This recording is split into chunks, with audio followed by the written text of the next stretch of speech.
Bom, gente, aqui é o professor João de Ciências, tá? Hoje nós vamos trabalhar a semana 5 de genética, tá ok? O tema é genético, naturalmente, tá? Nós vamos continuar falando sobre hereditariedade, as ideias dos cientistas, né? Os fatores hereditários, os fatores que vêm dos pais, tá? Gametas, fecundação. Nós vamos trabalhar essa parte hoje aqui, tá bom? Então, nós vamos entender o que é a genética. Um nome muito falado, porém pouco entendido.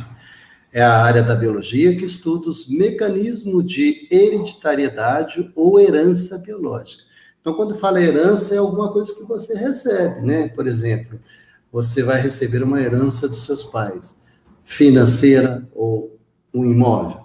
Você vai receber uma herança na genética dos seus pais, da cor da pele, da cor dos olhos, a parte interior, né? Enfim, nós vamos estudar as transmissões de informações genéticas nos indivíduos e populações existentes em várias áreas de conhecimento, tá?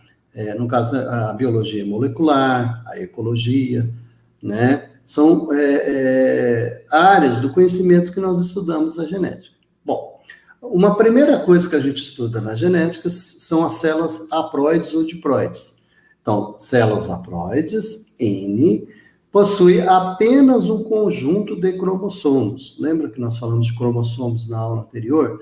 Assim, nos animais, as células sexuais, ou gametas, né, no caso masculino, espermatozoide, feminino, óvulo, e isso para os animais, né, são haploides, tá? Essas células possuem metade do número de cromossoma da espécie, certo? Ou seja, 23, né? Células diploides são aquelas que possuem dois conjuntos de cromossomos, que é o caso do zigoto, que é a união dos gametas, né?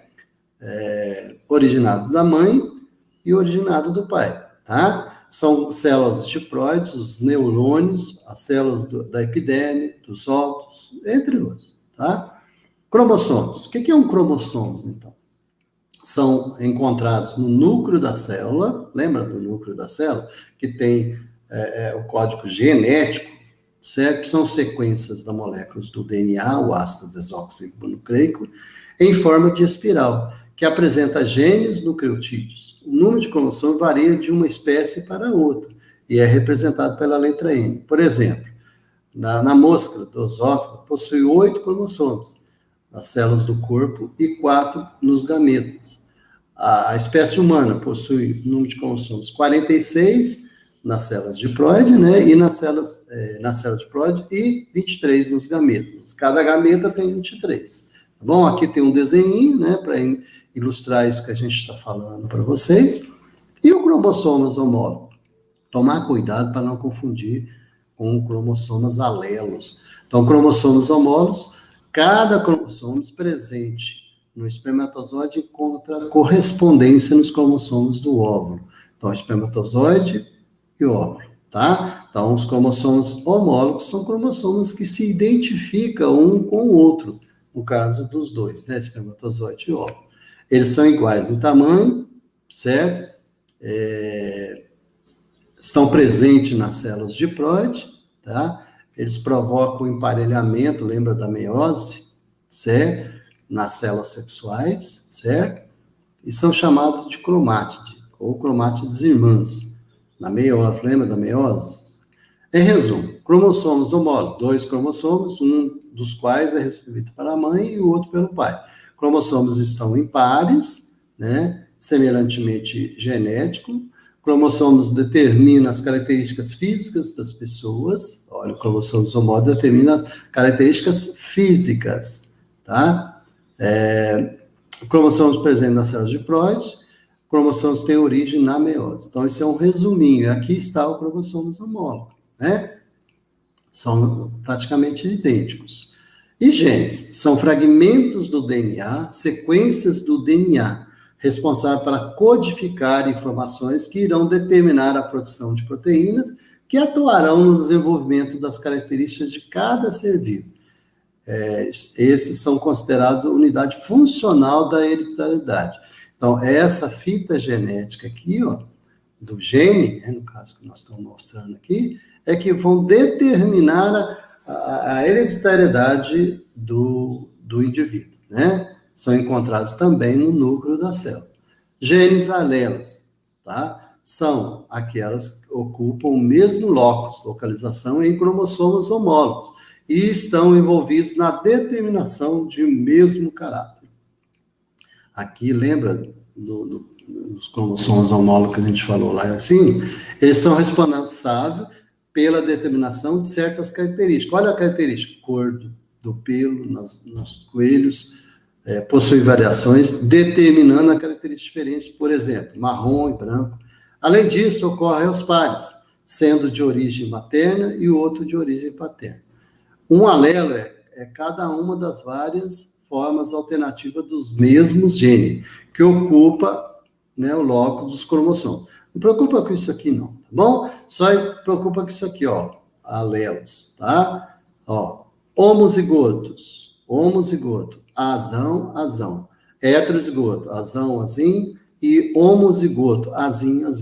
Homozigotos são seres homozigotos, são aqueles que apresentam pares de genes alélicos idênticos, e esses genes alélicos distintos, tá?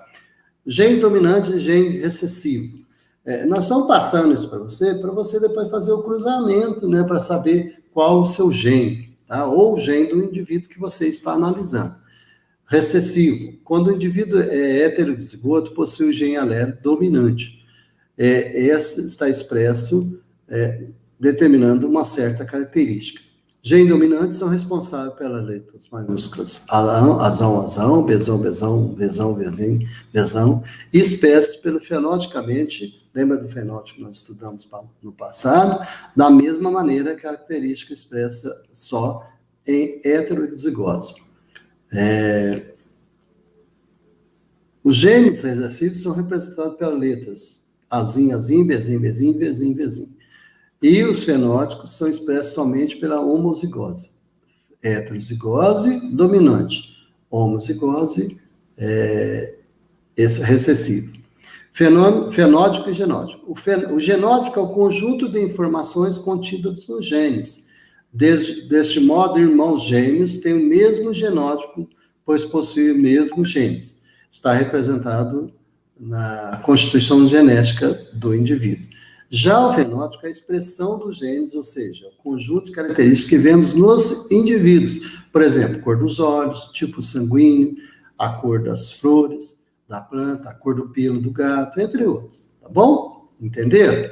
Ficou claro aí, gente? É claro que é importante você reler, porque esse assunto é um pouquinho complexo. É importante você reler esse PET aí, tá bom? E, se tiver ainda dúvida, é só procurar nas suas fontes de consulta, tá bom? Agora, nós vamos fazer as nossas atividades e eu vou mostrar para vocês como vocês vão fazer. O que é fenótipo? Lembra que nós falamos aqui, ó, fenótipo, tá? Então, você vai você vai marcar aqui qual alternativa relaciona com fenótipo. Relaciona a primeira coluna de acordo com a segunda, com o significado, né? Agora aqui vem vários significados. Você vai buscar no seu PET, ou vai ler novamente lá, né? Ou, se você já entendeu, marca aqui a letra A, B, C, D, tá? Consecutivamente, tá? Número 3. Nos porquinhos da Índia, a pelagem negra é dominante sobre a pelagem branca. Um criador tem um lote de porquinhos da Índia negros, com o mesmo genótipo. O que se deve fazer para descobrir se esses animais são homo ou heterozigotos? Justifica a sua resposta. Lembra que eu falei do azão, azinho, bezinho? Então, aquele cruzamento de acordo com as informações que você tem aqui. Aí você vai descobrir se ele é homo ou se ele é heterozigoto, tá? Certinho? A número 4. As células do indivíduo para um determinado locus apresentam o mesmo gene em ambos os cromossomos homólogos. Esse indivíduo é denominado mesmo gene em ambos. Lá em cima tem essa informação, porque eu já passei também aqui para vocês, tá bom? Número 5, resultam das modificações produzidas pelo ambiente que não chegam a atingir os gametas, não sendo, por isso, transmissível. O texto acima refere-se ao quê? Tá? Você vai marcar a alternativa. Gente, aí nós deixamos algumas referências bibliográficas, caso você queira pesquisar, tá bom? Foi um prazer estar com vocês novamente e voltamos numa próxima oportunidade. Um abraço.